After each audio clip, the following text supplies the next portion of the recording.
বাংলায় বিজেপির সত্যিকারী দালাল অধীর রঞ্জন চৌধুরী। বরকতদার কংগ্রেস আননি মালদায়। সিপিএমকে বঙ্গোপসাগরে ছুঁড়ে ফেলে বরকতদার স্বপ্ন পূরণ করেছে তৃণমূল কংগ্রেস। মালদা কলেজ অডিটোরিয়ামে নির্বাচনী কর্মী সভায় অংশ নিয়ে বললেন রাজ্যের মন্ত্রী তথা কলকাতা কর্পোরেশনের মেয়র ফিরহাদ হাকিম।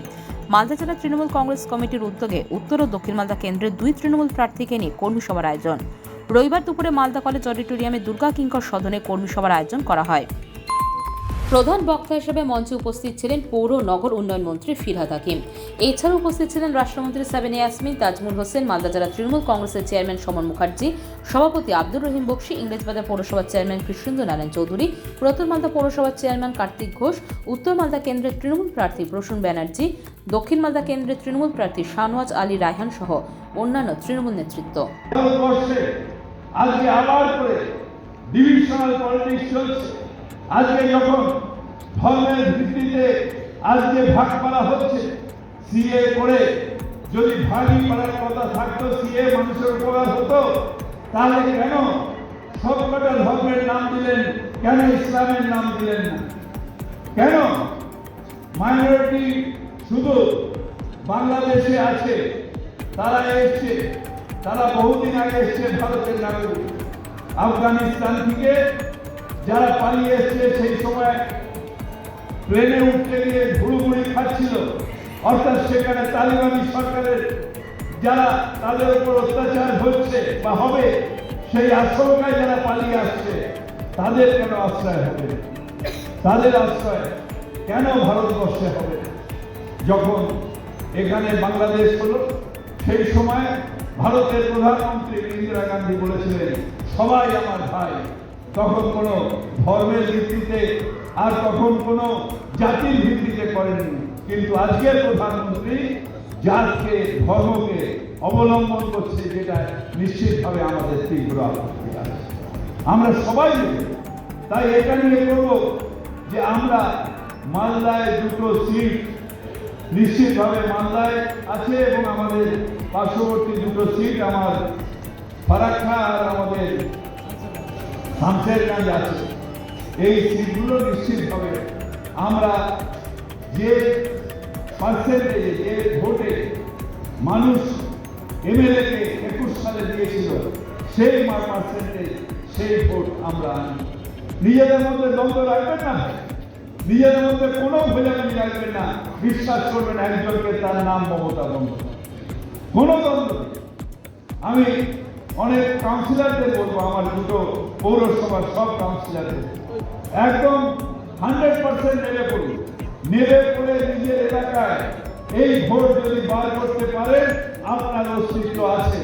কালকে আমি আমার এলাকায় দক্ষিণ কলকাতায় একটা মিটিংয়ে বলছিলাম, আমার বুথ থেকে জিতে এসে যদি আমি দেখাই যে হ্যাঁ আমি আমার বুথের নেতা, আমি ব্লকের নেতা, তারপর আমি জেলের নেতা, তারপর আমি যে প্রদেশের নেতা, এই এই এই বিশ্বাসটা অর্জন করতে হয় বুথ থেকে যারা কর্মী, তাদের এটাকে অর্জন করতে হয়।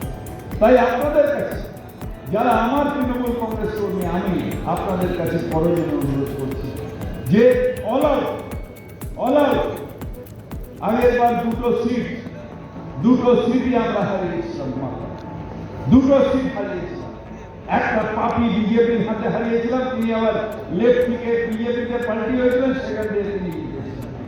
আর একটা সিট নড়ে না চড়ে না এমন একজন মানুষকে এখান থেকে করা হলো, যে মালদার মানুষকে 5 বছর কোনো সার্ভিস, যে ওখানে গিয়ে প্রতিবাদে সিএ প্রতিবাদ করলো না, এনআরসি প্রতিবাদ করলো না, প্রাইস রাইসের প্রতিবাদ করলো না, ধর্ম অন্ধতার প্রতিবাদ করলো না, মালদার মানুষের আওয়াজ পার্লামেন্টে পৌঁছলোই না। এই অবস্থায় আগের বার দাঁড়িয়েছে। এইবার অন্তত মালদার মানুষের কাছে এটা বাড়ি বাড়ি গিয়ে বলুন যে এমন একজন প্রতিনিধি দিন যার আওয়াজটা মালদার মানুষের আওয়াজ, সেইখানে গিয়ে পৌঁছবে যে হ্যাঁ ভাঙন রোখার জন্য কেন্দ্রীয় সরকারকে মালদার মানুষের পাশে দাঁড়াতে হবে, মালদার যে দরকারগুলো আছে তার জন্য দাঁড়াতে হবে, মালদার উন্নয়নের জন্য দাঁড়াতে হবে, কেন্দ্রীয় প্রজেক্টগুলোর জন্য দাঁড়াতে হবে। এইটা আমাদের এমন একটি দিন যে এমপি এই আওয়াজগুলো তুলতে পাবে, যে এমপি দেখে না, শোনে না, কথা বলে না, সেই এমপি দেওয়ার থেকে আপনি একটা বড় বড় মূর্তি তাকে ভোট দিয়ে বলুন এটাই আমার এমপি। তাই আজকে যে দুজন ক্যান্ডিডেট তাদের যে আজকে দেওয়া হয়েছে প্রসূন ব্যানার্জি এবং আমাদের শাহনাজ, এই দুজনই হচ্ছে অত্যন্ত কমপ্লিট এবং এরা পার্লামেন্টে গেলে মালদার মানুষের আওয়াজ যে সময় বরকতদার পরে আর কোনোদিন ওঠেনি, মালদার মানুষের আওয়াজ ভারতবর্ষের মানুষ শুনতে পাননি। আবার একটা স্কোপ এসছে যে দুজন অত্যন্ত ট্যালেন্টেড মানুষ তৃণমূলের প্রার্থী করেছে, যারা আজকে গিয়ে আবার মালদার মানুষের আওয়াজ পার্লামেন্টে গোজাবে এবং বলবে মালদার দাবি দাওয়া ছিনিয়ে নিয়ে আসবে, তথা বাংলার দাবি দাওয়া, বাংলার বঞ্চনার বিরুদ্ধে আন্দোলন করছিল স্টুডেন্ট। সেই সময় আমি একটা লেখা পড়ছিলাম ঠিক যে এটার ভ্যালু কি আছে, এটার ভ্যালু কি আছে যে আজকে 1947 সালে যখন দেশ ভাগের সময় চলে এসছে বা তারপরে বাংলাদেশ পরের সময় চলে এসছে, তারা তো আমাদের এখানকার নাগরিক, তাদের প্রত্যেকে আজকে ভোটার লিস্টে নাম আছে, তাদের কাছে আধার কার্ড আছে, তারা যে ভোটার দিয়েছে আজকে যদি তাকে সিএ অ্যাপ্লিকেশন করতে হয় আর সিএ হয়ে আবার নাগরিকত্ব হারিয়ে নতুন নাগরিকত্ব করতে হয়, তাহলে তার যে ভোটের অধিকার ছিল তার ভোটের মাধ্যমে যারা আজকে পার্লামেন্টে গেছে বা অ্যাসেম্বলিতে গেছে তাদের আজকে ইললিগাল ডিক্লেয়ার করতে হবে। শুধু তাই নয়, সেই পার্লামেন্ট বা অ্যাসেম্বলিতে তারা যে ভোটের মাধ্যমে যে বিলগুলো পাস করেছে সেই বিলগুলোকে ইললিগাল ডিক্লেয়ার করতে হবে। অর্থাৎ ভোটের মুখে এনআরসিটাও ভাওতা। মমতা বন্দ্যোপাধ্যায় এসে যেদিন আপনারা 10টা সিট দিয়ে বলেছিলেন মালদার থেকে যে আমরা বিশ্বাস করি মমতা বন্দ্যোপাধ্যায়কে, তাই তিনি এনআরসি আটকে দিয়েছেন এবং আজ আবার যখন নরেন্দ্র মোদী তার নিজের ইলেকশন এসছে তখন সিএ নিয়ে এসে আবার আমাদের মধ্যে ভাগাভাগি করার চেষ্টা করছে।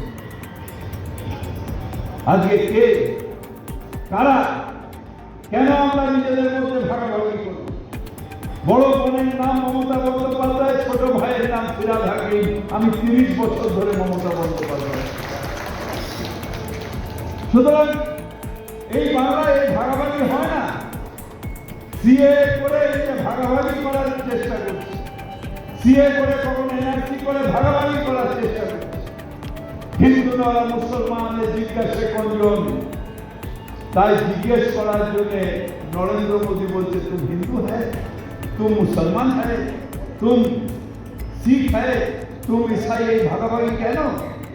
আপনি ভারতের প্রধানমন্ত্রী, সেই ভারতের প্রধানমন্ত্রীতে এই সুৎসুরিগুলো কেন? বিজেপির এই সুৎসুরিগুলো কেন? ভারতের প্রধানমন্ত্রী ভারত নিয়ে কথা বলবে, মমতা বন্দ্যোপাধ্যায় তার নিজের জাতি পরিচয় নিয়ে করেন না। তিনি বলেন হ্যাঁ আমি কন্যাশ্রী করেছি, আমি যুবশ্রী করেছি, আমি স্বাস্থ্য সাথী করেছি, আমি লক্ষ্মী ভান্ডার করেছি, আমি বাংলায় নতুন ইনফ্রাস্ট্রাকচার ডেভেলপমেন্ট করেছি, আমি বাংলার উন্নয়ন করেছি, প্রত্যেকটা মানুষের জন্য ফ্রি রেশনের ব্যবস্থা করেছি, আমি বাংলার জন্য কাজ করছি, তাই আমি বাংলার মুখ্যমন্ত্রী মমতা বন্দ্যোপাধ্যায়। তিনি কখনো হিন্দুদের প্রধান মুখ্যমন্ত্রী, মুসলমানের মুখ্যমন্ত্রী, শিখের মুসলমানের, বাংলার মানুষের মুখ্যমন্ত্রী। আর আরেকজন নরেন্দ্র মোদী, তিনি নিজের অস্তিত্বটাকে ভাগ করে দিয়েছেন। যখন 14 সালে এসেছিলেন বলেছিলেন আজকে দিন আনে वाले হ্যায়, সেখানে বলেছিলেন 15 লাখ টাকা করে অ্যাকাউন্টে দেবে। তিনি বলেছিলেন 2 কোটি বেকারের চাকরি প্রত্যেক বছর দেবে। সেইখান থেকে চলে গেলেন। আবার যখন 19 সালে এলেন সেখানে পুলওয়ামা আর বালাকোটে দিয়ে সেই নির্বাচনটার পয়সনি পার করলেন। আর আজকে যখন আর কোনো ইস্যু নেই তখন একদিকে যেরকম রাম মন্দির দিয়ে কিছু মানুষকে ভাওতা দিচ্ছে আর কিছু মানুষকে সিএ দিয়ে উস্কানি করে সে নিজের অস্তিত্বটাকে বেঁচিয়ে রাখার চেষ্টা করছে। আমরা মালদার মানুষকে সব জায়গায় এক্সাম্পল জানাই যে বরকত গনি খান চৌধুরী যখন ছিলেন তিনি হিন্দু মুসলমান সবার নেতা ছিলেন। আর আজও আমরা তৃণমূল কংগ্রেস বিশ্বাস করি যে হিন্দু মুসলমান নয়, আমরা সবার জন্য কাজ করি। মালদা তার দৃষ্টান্ত যে আমরা হিন্দু মুসলিম সবাই মিলে একসাথে কাঁধে কাঁধ দিয়ে কাজ করি আর বলি, মমতা তুমি এগিয়ে চলো, আমরা তোমার সাথে আছি, আমরা তোমার সাথে আছি, আমরা তোমার সাথে আছি। Bureau news Bangla Times.